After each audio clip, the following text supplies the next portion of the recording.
자, 오늘은 베드로전서로 우리 말씀을 함께 보고 은혜 나누도록 하겠습니다. 베드로전서 1장 1절부터 7절까지입니다.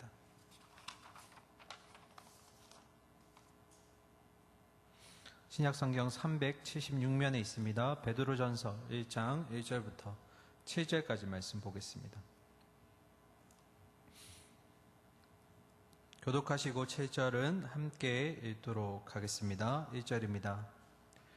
예수 그리스도의 사도 베드로는 본도, 갈라디아, 갑바도기아, 아시아와 비두니아에 흩어진 나그네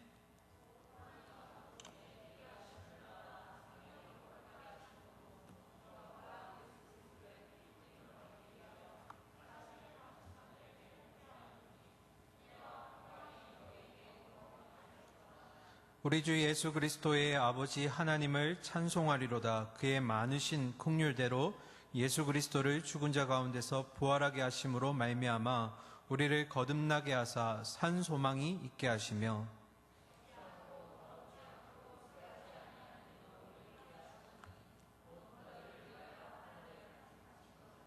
너희는 말세에 나타내기로 예비하신 구원을 얻기 위하여 믿음으로 말미암아 하나님의 능력으로 보호하심을 받았느니라.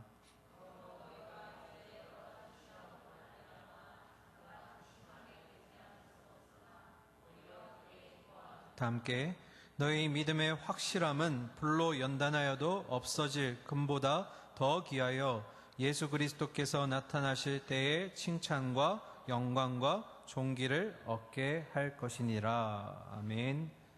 할렐루야.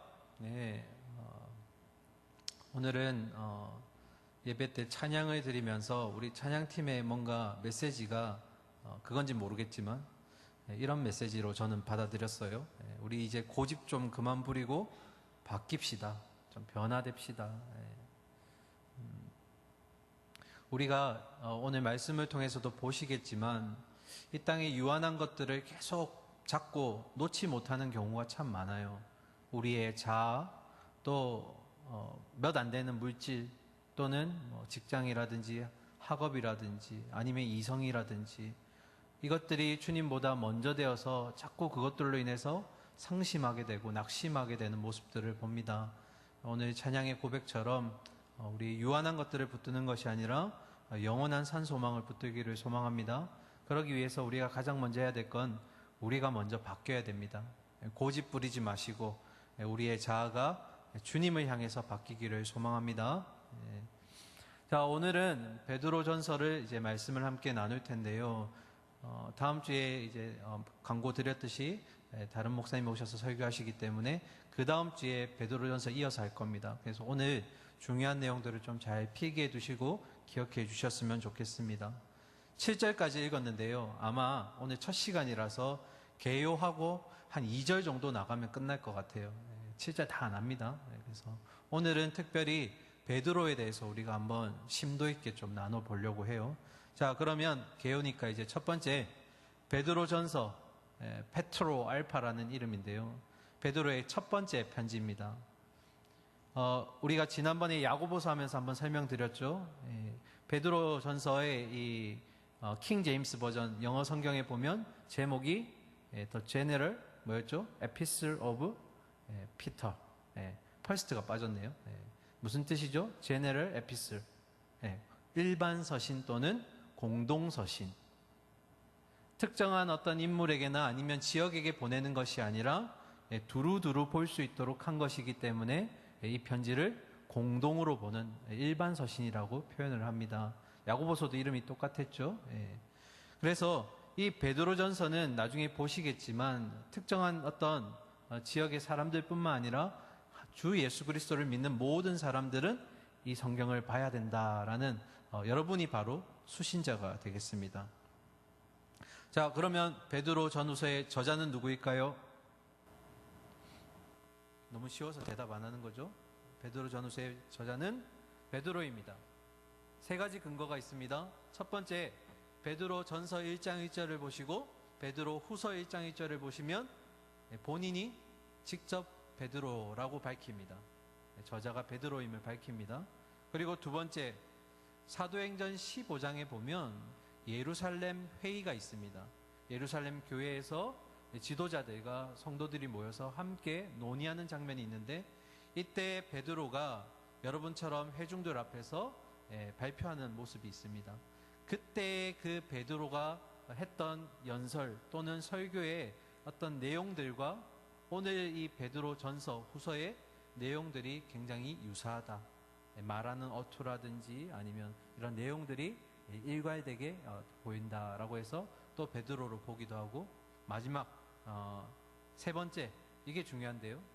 베드로 전후서에 보면 예수님이 이 땅에 오셔서 공생의 기간 동안 하셨던 이 사역들을 마치 내가 눈앞에서 보듯이 목격한 사람처럼 쓰여졌다라는 겁니다. 그래서 이 베드로 전후서의 저자는 바로 베드로다. 그런데 이에 대한 논박들이 있어요. 반론이 있습니다. 어떤 반론이 있냐면, 첫 번째로 신약은 전부 다, 신약 성경은 헬라어로 써져 있거든요. 그런데 이 유대인들은 보통 사용하는 단어가 아람어입니다. 동시에 베드로는 어부 출신이죠. 그러니까 지식이 그렇게 많지 못하고 그냥 변두리에서 어떤 일을 해야 하는 그런 직업에 속한, 좀 하층민에 속하는 계급이죠. 그러면서 동시에 우리는 성경을 보다 보면 베드로의 성격이 어때 보였어요? 좀 와일드해 보이고 급해 보이고 저돌적인 모습들을 보죠.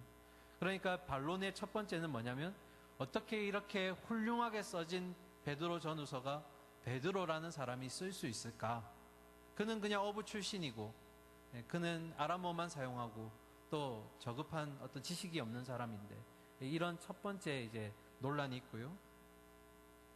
자, 두 번째는 뭐냐면 베드로 후서 전서에 보면 바울이 즐겨 쓰는 단어들이 많이 등장해요. 쓴 사람이 베드로인데 왜 바울의 문체가 많이 나타나는 거죠? 그러면 누가 썼다고 오해를 많이 할까요? 바울이 썼다라고 많이들 얘기할 수도 있어요. 자, 그러면 이에 대해서 우리가 반론을 제기해야겠죠? 반론을. 모든 반론은 다 성경 안에 있습니다. 성경을 통해서 우리가 답을 찾아보겠습니다. 첫 번째, 베드로 전후서가 굉장히 헬라어로 유용하게 잘 쓰여졌는데, 그 이유는 바로 이 서신을 쓴 대필자가 있기 때문입니다. 그 대필자는 우리가 잘 아는 실루아노라는 이름을 가진 자가 대필했기 때문입니다. 베드로전서 5장 12절 한번 보실까요? 화면 보시면서, 내가 신실한 형제로 아는 실루아노로 말미암아 너희에게 간단히 써서 권하고 이것이 하나님의 참된 은혜임을 증언하노니 너희는 이 은혜에 굳게 서라. 베드로가 직접 쓴 것이 아니라 누가 썼다고요? 실루아노, 신라가 썼다라는 겁니다.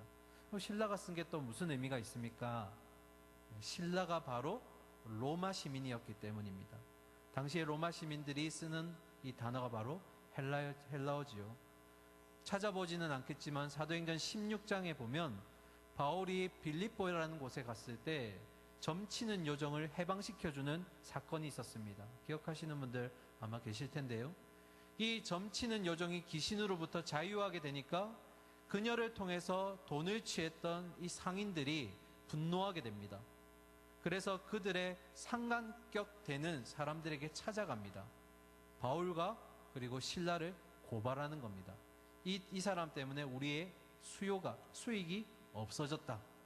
이때 바울이 뭐라고 고백하냐면, 우리는 로마 시민입니다. 이 우리라는 단어 속에 바로 신라가 포함되어 있는 거예요. 그러니까 헬라어로 능통하게 잘 쓸 수 있었던 이유는 바로 이 신라가 로마 시민이기 때문에 헬라어를 잘 사용하는 사람이었고, 그가 베드로의 말을 대필했기 때문에 이렇게 잘 쓰여질 수 있었다라는 거죠. 자, 그러면 해결 안 된 게 두 가지가 더 있어요. 그 중에 하나 짚고 넘어가겠습니다. 그러면 왜 베드로 전후서에 바울의 많이 사용하는 단어들이 색채가 남아있을까? 그 이유는 바로 이 신라가 바울의 오랫동안의 선교 동력자였기 때문이에요. 우리가 같이 다니는 사람의 영향을 참 많이 받죠. 옆에 있던 사람의 말을 따라하기도 하게 되고, 같이 있다 보면 생각도 비슷하게 되고 그리고 말투도 비슷하게 돼요.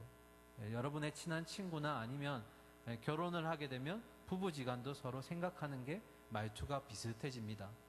바울의 이 선교 사역 기간 동안 실라는 바울의 거의 끝자락까지 함께했던 사람입니다. 그 말은 결국 바울에게서 영향을 받은 자라는 얘기예요. 그래서 베드로가 불러주지만 그런 알맞은 단어를 사용할 때는 실라가 자연스럽게 바울이 썼던 단어들을 쓸 수 있다라는 겁니다. 자, 그리고 마지막 한 가지. 어부 출신이면서 성격이 급하고 와이드한 이 베드로가 도대체 어떻게 이렇게 훌륭한 베드로 전후서를 쓸 수가 있었을까? 이거는 제가 미리 말씀드리지만 굉장한 선입견이에요. 우리가 직업이 조금 천하고 아니면 성격이 그렇다고 해서 베드로가 이걸 할 수 없을 거라는 어떤 선입견이 먼저 작용할 수 있는데 오늘은 이 부분에 대해서 좀 집중적으로 살펴보도록 하겠습니다. 요한복음 20장이 끝나고 21장이 되면 부활하신 예수님이 이 어부들을 다시 찾아가십니다. 그리고 나서 우리가 잘 아는 내용 있죠? 물 위로 걸어왔던, 뛰어왔던 베드로가 아무 말 못하고 있을 때 아침을 먹게 하시고 다 먹은 후에 베드로에게 3번의 질문을 하셨습니다. 시몬아, 내가 나를 사랑하느냐? 3번째 예수님이 질문하셨을 때 베드로는 바로 대답하지 못했고 근심하였습니다. 왜 근심했을까요? 이것이 우리가 집중적으로 살펴봐야 돼 바로 예수님이 제자들을 특히 베드로를 찾아오셔야만 했던 목적이자 이유라는 겁니다. 왜 베드로는 근심했을까? 제가 일전에 그런 말씀 드린 적 있어요. 예수님이 걷는 발걸음 한 걸음 하시는 한마디 한마디가 불필요한 것들이 하나도 없다. 분명히 의도가 있으시다. 목적이 있으시다고. 그러면 왜 굳이 한 번이 아니라 베드로에게 3번의 질문을 하셨을까? 성경 저자들은 이것을 놓치지 않고 우리에게 몇 가지 단서를 제공해 줍니다. 첫 번째로 예수님이 부활하시고 나서 제자들에게 찾아오셨을 때 그 배는 빈 배였어요. 밤이 새도록 물고기를 잡았지만 한 마리도 잡지 못했을 때 찾아오셨던 예수님이 그물을 던져라 했을 때 잡힌 물고기 수가 무려 153마리였죠. 이때 제자들이 첫 번째로 했던 말이 있어요. 아, 주님이다. 왜 그런 이 주님이라는 말을 했을까요? 첫 번째로 예수님이 찾아왔을 때 동일한 사건이 있었기 때문입니다. 그죠? 제자들을 처음 부르실 때 똑같이 그물을 던지도록 명령하셨죠. 그리고 두 번째, 예수님이 잡히시기 전날 밤에 제자들과 마지막 식사를 하셨죠. 그때 예수님이 자기의 죽으실 것과 부활하실 것에 대해서 얘기하셨을 때 그 제자 중에 베드로가 이렇게 얘기했습니다. 마태복음 26장 33절과 34절에 앞에 화면 보고 한번 우리 같이 읽을까요? 같이 읽겠습니다. 시작. 베드로가 대답하여 이르되 모두 주를 버릴지라도 나는 결코 버리지 않겠나이다. 예수께서 이르시되 내가 진실로 내게 이르노니 오늘 밤 닭 울기 전에 내가 3번 나를 부인하리라. 아멘. 그 누구도 아무 말 하지 못하고 있었어요. 도대체 우리의 스승이 왜 죽는다는 말인가 이해할 수 없는 가운데 베드로는 갑작스럽게 자기의 이 결정을 예수님께 고백합니다. 그런데 불순한 내용이 들어가 있어요. 뭐죠? 모두가 주를 버릴지라도 나는 주를 버리지 않겠습니다. 갑자기 옆에 있던 사람들을 끌고 들어오는 거예요. 한마디 말도 못하는 제자들을 끌고 들어와서 비교하는 겁니다. 이 사람들 다 나를 버려도 나는 주님 끝까지 가겠습니다. 근데 예수님이 이 말을 칭찬하셨던가요?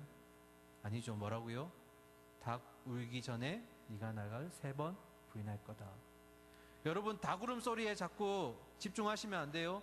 닭에게 영성이 있는 게 아니에요. 그러면 지금도 닭이 울면 우리가 믿음이 있어야죠.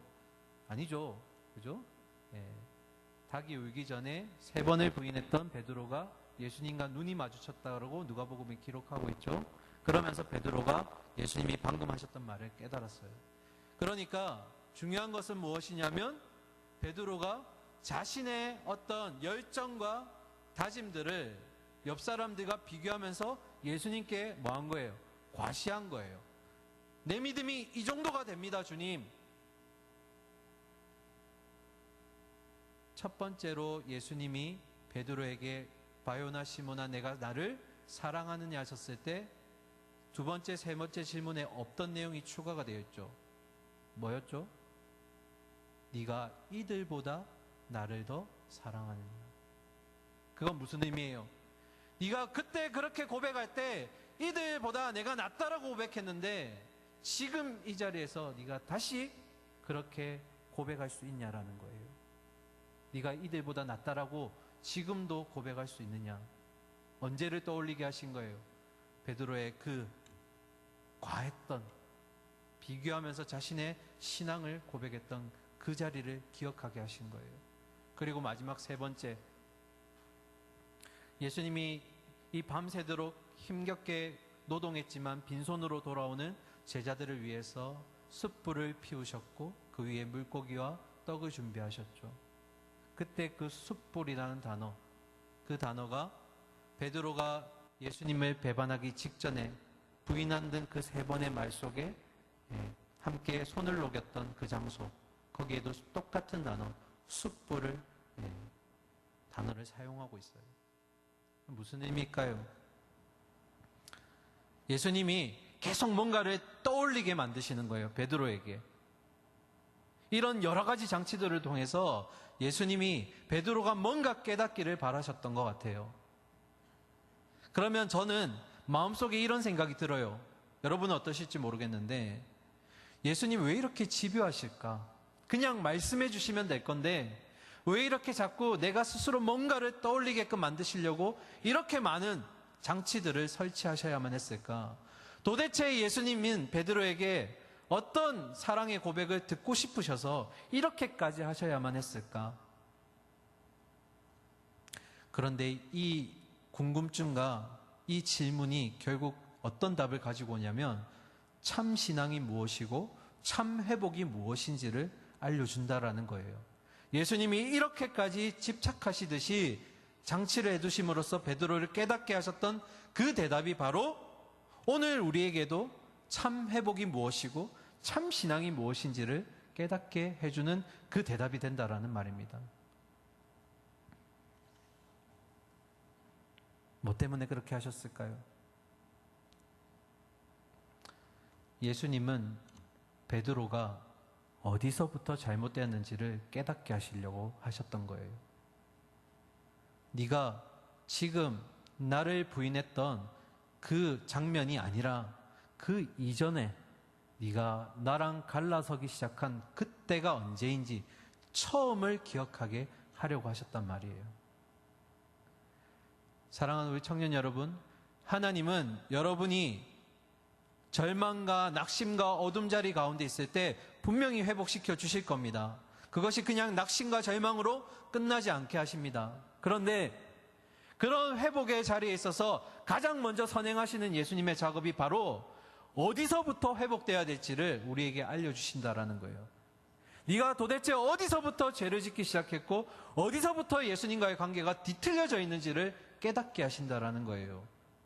절대로 예수님은 공짜로 회복을 주시지 않습니다. 네가 어디서부터 어떻게 잘못되었는지를 그걸 깨닫게 하심으로써 거기서부터 완전한 회복이 일어나야 진짜 회복이 된다라는 거예요. 어설프게 중간 정도부터 아니면 그냥 내 입 정도로 고백으로 회복되었습니다 하는 그런 상태가 아니라 처음부터, 완전히 처음부터, 내가 잘못된 그 처음부터 예수님은 찾아가기를 원하시는 거예요. 거기서부터 회복되어야 너의 신앙이 회복된다라는 거예요. 그래서 예수님은 베드로에게 이렇게 얘기하시죠. 요한복음 21장 18절입니다. 같이 읽을까요? 시작. 내가 진실로 진실로 내게 이르노니 내가 젊어서는 스스로 띠띠고 원하는 곳으로 다녔거니와 늙어서는 내 팔을 벌리리니 남이 내게 띠띠우고 원하지 아니하는 곳으로 데려가리라. 아멘. 이 21장 18절 말씀 속에는 베드로의 과거와 미래가 함께 들어가 있어요. 과거의 내용은 뭐예요? 네가 하고 싶은 대로, 네 열정대로 네 신앙을 고백했던 그 과거, 띠를 띄우고 싶은 대로 했던 그때 그 과거. 베드로는 이전까지 자신의 신앙을 고백할 때 내가 이 정도 합니다, 주님. 나의 믿음은 이 정도입니다 하는 과시적인 믿음이었다라는 거예요. 오늘 우리 여기 앉아있는 우리 청년들 중에도 그런 마음 품는 청년이 있을 수 있어요. 주님, 내가 이때까지 시험 공부하고 이 시간을 그렇게 보낼 수도 있는데 내가 이 자리에 와줬어요. 주님께 시간을 할당해서 예배에 와줬어요. 나 잘했죠. 내가 이 시간에 원래 내가 좋아하는 이성과 연애할 수 있는 시간이었지만 주님, 내가 양보하고 여기 왔어요. 나 잘했죠. 사랑하는 청년 여러분, 나의 믿음을 과시하는 것이 참 믿음이 아닙니다. 내가 얼마나 주님을 사랑하고 얼마나 주님께 헌신하는지를 고백하는 게 우리의 신앙이 아니에요. 그럼 신앙이라는 게 뭘까? 잘못된 열정, 잘못된 표현으로 내 신앙은 이 정도입니다라고 고백하는 것이 신앙이 아니라 오히려 그 반대. 주님, 내 안에는 단 1%도 개선될 여지가 없는 나는 그런 사람입니다. 그런데 그 주님이 나를 사랑하시는 것을 내가 알게 되었습니다. 결국 신앙이라는 것은 내가 주님을 얼마나 사랑하는가가 아니라 주님이 나를 얼마나 사랑하시는가를 깨닫게 하는 것이 바로 신앙이라는 거예요. 그래서 베드로가 마지막 세 번째 때 근심했던 이유가 뭐예요? 내가 이제까지는 내 신앙을, 열정을, 그런 걸 고백하는 것이 신앙이라고 생각했었는데 이렇게 내가 변절하고 스승을 부인하고 배신했음에도 불구하고 나를 찾아와서 나를 사랑하느냐고 묻는 그 주님의 사랑이 변함이 없었구나. 지금도 내가 회복되기를 원하시는구나. 그래서 마지막 세 번째 때 베드로가 뭐라고 해요? 주님, 모든 것을 아십니다. 그리고 내가 주님 사랑하는 줄 주님이 아십니다. 이 고백 속에는 어떤 고백이 들어가 있는 거예요? 주님이 내가 변절하고 배신하고 거부했지만 그러나 그 주님의 사랑은 끝이 없었습니다. 날 향한 주님의 사랑이 변함이 없었습니다. 내가 그걸 압니다. 그래서 21장 18절에서 뭐라고요? 이제 너의 신앙은 남이 띠띠우는 대로 그렇게 살아갈 거다. 이제까지는 내 중심적이었던 신앙이 이제는 진짜 주님 중심으로 바뀌게 된다라는 이 표현이 여기에 담겨져 있는 거예요. 주님은 그렇게 집요하세요. 우리가 단순히 잠깐 회복을 하기를 원하시는 것이 아니라 정말로 끝까지 처음부터 완벽하게 회복하기를 원하시는 거예요. 그래서 가장 중요한 건 뭐예요? 처음 베드로가 예수님께 제자로 불림받을 당시에는 베드로가 이 베드로 전서를 쓸 만큼 성품도 그리고 훈련도 되어 있지 않은 존재였어요. 그러나 그 예수님과 다녔던 공생의 3년 기간과 부활하신 예수님이 찾아오셔서 여전히 너를 사랑하신다고 그 고백한 그 후 점차 연단되어지면서 베드로는 결국 예루살렘 교회의 최고의 수장이 되어 그리고 이것으로 만족하지 않고 더 나아가 로마로 그리고 아시아 지역으로 복음을 들고 나갑니다. 여러분이 항상 오해하시는 게 바울만 이방 선교를 나갔다고 생각하지만 그러나 베드로 역시 복음을 들고 가만히 붙들지 못하고 이 감동을 가지고 아시아로 유럽으로 나아가게 돼요. 그러니까 베드로 전서 후서를 쓸 수 있는 베드로는 바로 주님을 통해서 연단된 베드로, 성품이 주님께로 모든 게 맞춰진 베드로의 모습이 이 베드로 전후서를 쓰게 만들었다라는 거예요. 자, 그러면 베드로가 이렇게 열심히 은혜롭게 쓴 서신이 누구에게로 갔을까? 우리 수신자에 대해서 살펴보도록 할 텐데요. 제가 잠깐 지도를 준비했습니다. 화면 한번 띄워주실까요? 네. 지도 한번 띄워주실까요? 조금 눈이 아프네요. 네. 잘 보이시나요? 자, 제가 왜 띄워드리냐면 베드로전서 1장 1절을 우리가 읽었는데요. 1장 1절에 보시면 예수 그리스도의 사도 베드로는 본도가 보이시나요? 오른쪽 위쪽에 있습니다. 그리고 갈라디아는 표시되어 있지 않지만 본도 밑에 쪽이 다 갈라디아 지역입니다. 그리고 갑바도기아, 여기서 말하는 아시아는 소아시아, 지금의 터키 지역을 얘기합니다. 그리고 마지막 맨 왼쪽에 있는 로마 지역, 저쪽이 바로 유럽입니다. 수신지가 너무 다양하죠. 그래서 첫 번째로 제가 아까 이 수신자가 명확하지 않기 때문에 뭐라고요? 공동서신, 일반서신이라고 얘기했죠. 그리고 지리적으로 얘기하면 방금 얘기했던 본도와 갈라기아, 그리고 또 아시아 지역, 그리고 로마, 저 유럽 지역까지 베드로가 흩어져 있는 디아스포라들, 유대인들을 향해서 모두가 이 편지를 읽어보셨으면 좋겠다라는 수신자의 내용을 담고 있습니다. 그런데 우리가 야고보서를 통해서 배웠죠. 그때는 1차적인 수신자가 디아스포라 유대인이지만 오늘날에는 우리의 각자의 삶에 흩어져 있는 여러분이 바로 디아스포라예요. 남은 자들이죠. 그러니까 영적으로 해석을 하면 이 편지의 수신자는 바로 저와 여러분들, 이 땅에 그리스도를 주로 믿고 따라가는 자들에게 주는 편지인 것입니다. 아시겠죠? 이제 지도를 좀 거두어 주시고요. 자, 그러면 이제 개요의 네 번째, 베드로 전서의 역사적 배경을 좀 살펴보겠습니다. 역사적 배경과 그리고 좀 지리적 배경을 알아야지 주제를 우리가 넘어갈 수 있어요. 자, 베드로 전서 후서가 쓰여질 당시에 본격적으로 이 디아스포라들이 핍박을 받기 시작합니다. 그 절정이 어디냐면 바로 AD 64년 7월 19일 로마에 큰 화재가 일어납니다. 그것은 한 이성을 잃은 로마의 황제가 불을 지르고 나서 이 모든 불의 원인을 기독교인에게 돌렸기 때문이죠. 그 황제의 이름은 바로 네로입니다. 네로의 본격적인 핍박이 일어나기까지 점점 더 기독교인을 향한 이 고통의 시간들이 늘어나기 시작합니다. 박해가 점점 커지기 시작해요. 그런 핍박의 현장에 베드로가 직접 찾아갑니다. 그리고 그들을 향해 위로하고 격려하게 됩니다. 자, 그런데 문제가 하나 있어요. 어떤 문제냐면 베드로가 갑자기 뜬금없이 베드로전서 5장 13절에 한 지역을 소개합니다. 베드로전서 5장 13절 한번 띄워주실까요? 택하심을 함께 받은 바벨론에 있는 교회가 너희에게 문안하고 내 아들 마가도 그리하느니라. 갑자기 뜬금없이 어느 지역이 나왔어요? 바벨론. 왜 바벨론이 나왔을까? 학자들은 한 세 가지 정도로 얘기합니다. 첫 번째로 이 바벨론은 우리가 진짜로 알고 있는 메소포타미아 지역에 있는 바벨론을 얘기하는 것이다. 두 번째는 거기가 아니라 애굽에 가면 지금으로 말하면 이집트죠.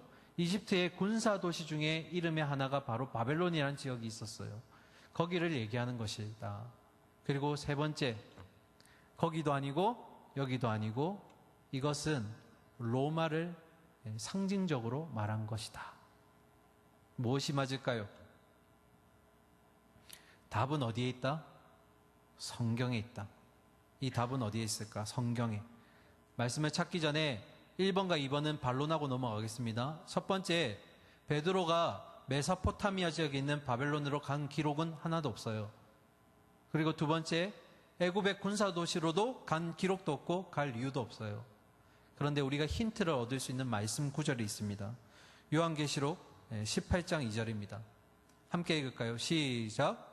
힘찬 음성으로 외쳐 이르되 무너졌도다 무너졌도다 큰 성 바벨론이여 귀신의 처소와 각종 더러운 영이 모이는 곳과 각종 더럽고 가증한 새들이 모이는 곳이 되었도다.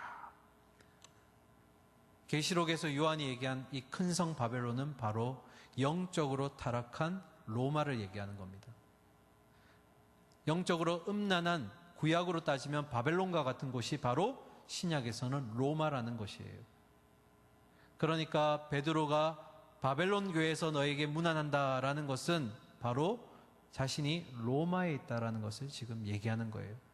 어디서 썼다고요? 그러면 로마에서. 증거는 또 있습니다. 어떤 증거가 있냐면 직접 베드로가 복음 사역을 위해서 들어갔던 곳이 바로 로마이기도 하고, 베드로가 마지막 순교한 지역이 바로 로마입니다.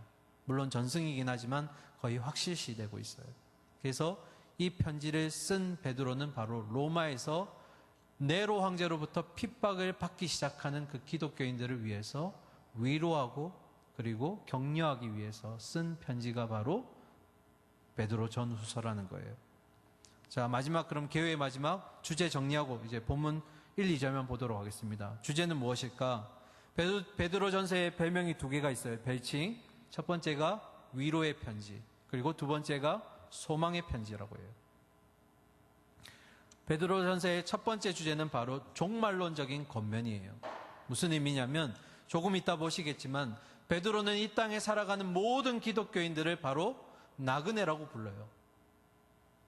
그래서 이 나그네의 삶이 우리가 피해갈 수 없는 삶인데 결국 우리는 본향을 가야 되는 그런 나그네의 삶을 살고 있다는 거예요. 그러니까 이 땅에서 핍박받고 그리고 억압받고 학대당하는 이런 나그네들의 삶은 피할 수 없다. 왜요? 우리는 이 땅에 소망을 두고 있는 것이 아니라 마지막 본향을 꿈꾸는 자들이기 때문에. 그래서 종말론적인 권면이 담겨 있고요. 두 번째가 그러나 그런 나그네의 삶을 사는 너희들이지만 예수 그리스도를 본받아라. 왜 본받아야 될까요? 이 땅에 오신 예수님이 직접 그 고난을 당하셨기 때문에 우리의 그 고난과 어려움들을 공감하실 수 있는 분이시기 때문에 예수를 본받아라. 예수님이 어떻게 고난들을 이겨내셨는지, 극복하셨는지 기억해라. 너희가 작은 예수로 살아가야 된다. 이것이 베드로 전서의 두 가지 주제예요. 나그네의 삶은 필연적인 삶, 거기에 따라붙는 어려움들도 역시 필연적인 것. 그러나 먼저 우리를 위해서 고난을 당하셨던 그분이 우리와 공감하시며 우리의 고난을 이겨낼 수 있도록 힘주실 거니, 그러니까 참고 견디어서 마지막에 그 유업을 받아라. 이것이 바로 베드로 전서의 주제예요. 좀 긴 시간 동안 개요를 했습니다. 그런데 여러분이 잘 정리하시면 베드로 전후서 읽으실 때 큰 도움이 되실 거예요. 자, 그러면 오늘은 짧은 시간 동안 1절과 2절의 말씀만 보도록 하겠습니다. 1절 한번 볼까요? 예수 그리스도의 사도 베드로는 본도, 갈라디아, 갑바도기아, 아시아와 비두니아에 흩어진 나그네. 여기까지 먼저 읽겠습니다. 베드로가 발신자로서 자기를 소개할 때 앞에 수식어를 붙였어요. 뭐라고 붙였죠? 예수 그리스도의 사도. 누구의 사도요? 예수 그리스도. 사도가 되기 위해서는 두 가지 조건이 필요합니다. 사도의 원래 뜻이 아포스텔레스라고 해서 보내심을 입은 자죠. 이 사도가 되기 위해서는 두 가지 전제 조건이 있어요. 첫 번째, 예수님의 공생의 기간, 그 기간을 함께 했던 자. 그리고 두 번째, 예수 그리스도의 부활을 직접 목격한 자. 그러면서 예수님께 보내심을 입은 명령을 받은 자들이 바로 사도예요. 오늘날로 말하면 제가 어떤 것에 빗대어 얘기할까 생각해 보니까 일종의 외교관 같은 거예요. 외교관이 다른 나라 지역에 가지만 누구를 대신해서 가는 걸까요? 한 나라의 지도자인 대통령의 그 지위를 대신해서 청직이지만 그 권한을 가지고 가는 것이 바로 외교관이죠. 이 신약에서 바로 사도들이 그런 역할을 감당했어요. 예수 그리스도의 권세를 가지고 명령을 따라서 나아간 자들, 그들이 바로 사도죠. 그러면서 자신을 뭘로 소개했죠? 베드로라고 소개했어요. 지난 되게 오랜 시간이지만 베드로의 이름이 여러 가지가 있다고 제가 한번 소개해드린 적이 있습니다. 구약에서는 뭐라고요? 시므온. 이게 신약으로 넘어오면서 시므온이 되었죠. 시므온의 뜻이 하나님이 들으신다, 들으셨다라는 뜻이죠. 그런데 예수님이 이 제자였던 베드로에게 새로운 이름을 주셨습니다. 너는 반석이 될 거다. 그래서 아람어로 게바라는 이름을 주셨죠. 이 게바가 헬라어로 바뀌면 페트로스, 우리말로 하면 베드로, 반석이 되는 겁니다. 자기가 존경하고 또 3년을 넘게 따라다녔던 그분이 나에게 직접 새 이름을 주신다면 그 이름이 얼마나 소중할까요? 그래서 베드로는 자신의 이름을 부를 때 주님이 주신 그 반석, 그 이름을 사용하게 됩니다. 내가 바로 예수 그리스도의 외교관이자 그 권세를 가지고 이 편지를 쓰는 예수님이 주신 그 이름, 베드로야. 그러니까 이 이름이 베드로에겐 굉장히 애착이 있는 이름이었을 거예요. 예수님 또한 이 이름을 주셨을 때 굉장히 사랑스러운 마음을 주셨을 거예요. 너가 초대교회의 버팀목이자 반석이 될 거야 라는 그런 마음으로 베드로에게 이름을 주셨을 거죠. 베드로는 얼마나 이 이름에 애착이 많았을까. 자, 그러면서 베드로가 이렇게 얘기합니다. 2절 보실까요? 곧 하나님 아버지의 미리 하심을 따라 성령이 거룩하게 하심으로 순종하고 예수 그리스도의 핏부림을 얻기 위하여 택하심을 받은 자들에게 편지하노니 은혜와 평강이 너희에게 더욱 많을지어다. 아멘.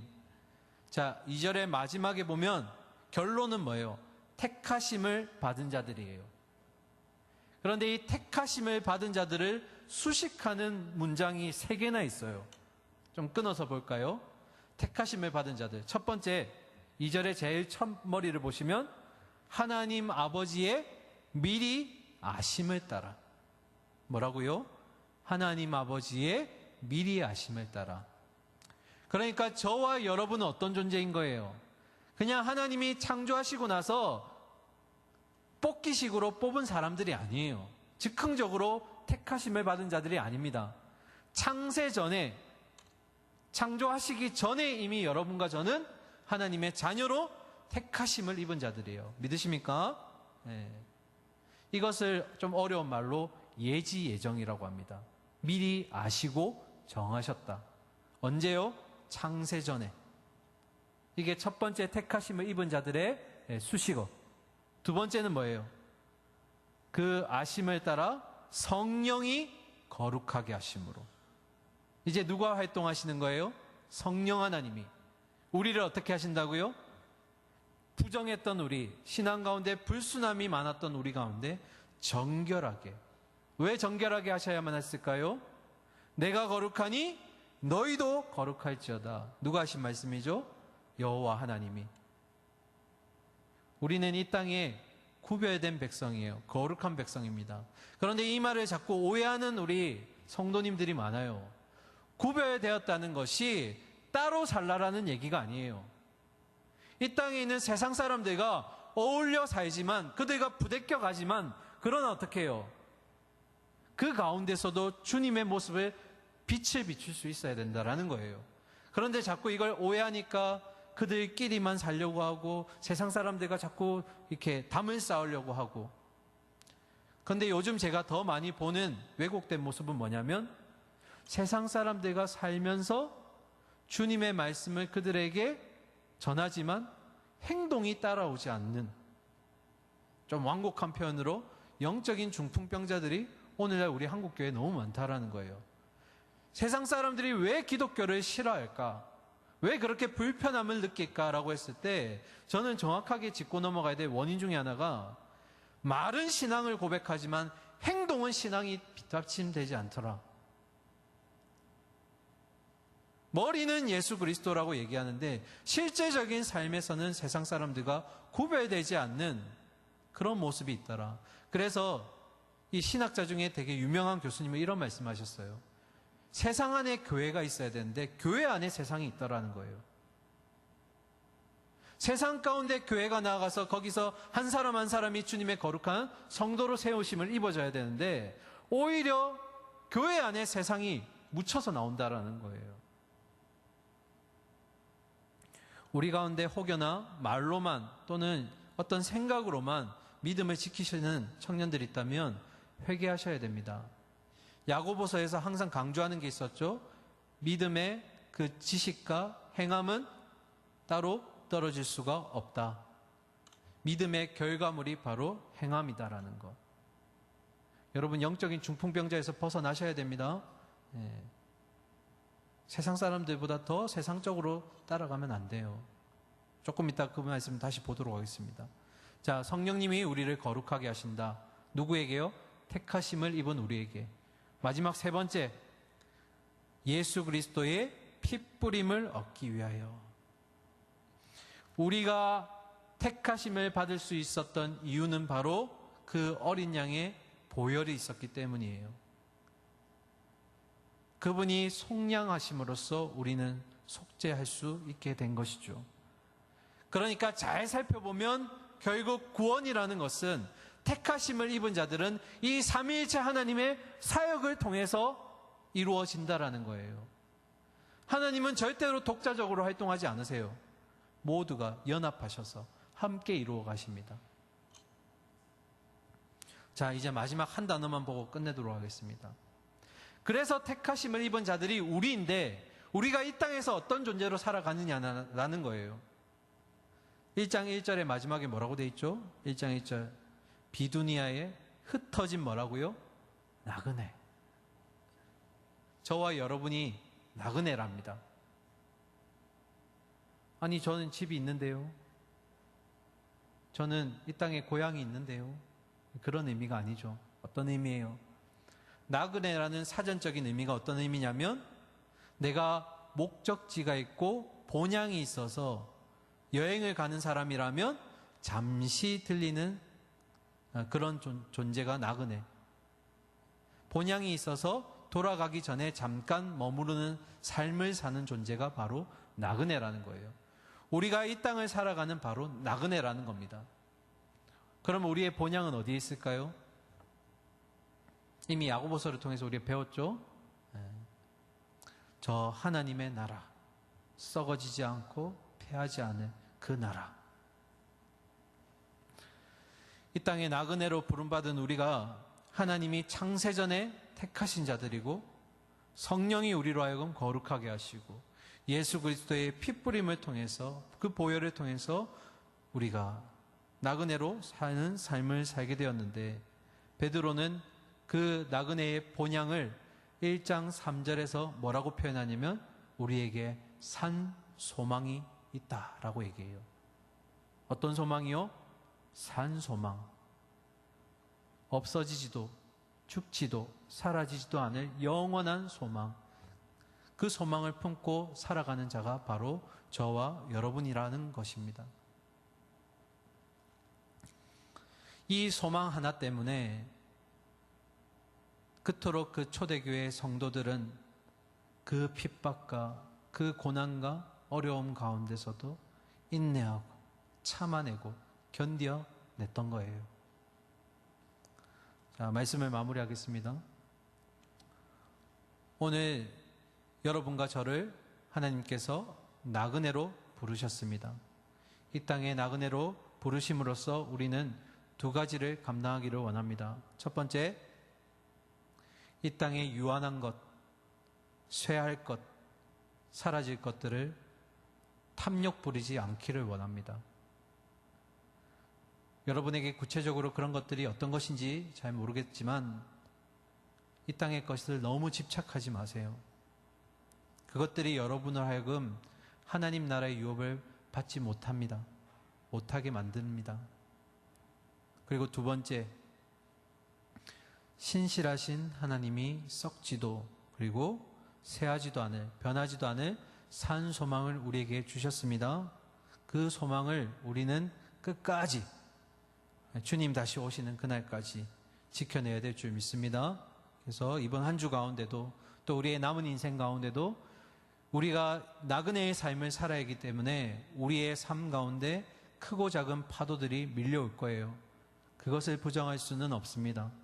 그러나 그 파도들 가운데 우리가 견뎌낼 수 있는 힘 또한 하늘의 힘을 우리에게 주시는 줄 믿습니다.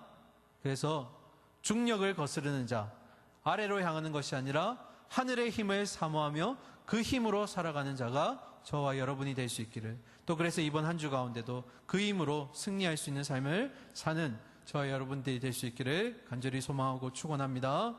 아멘. 우리 찬양하고 주신 말씀 생각하며 우리 결단의 시간 가지도록 하겠습니다.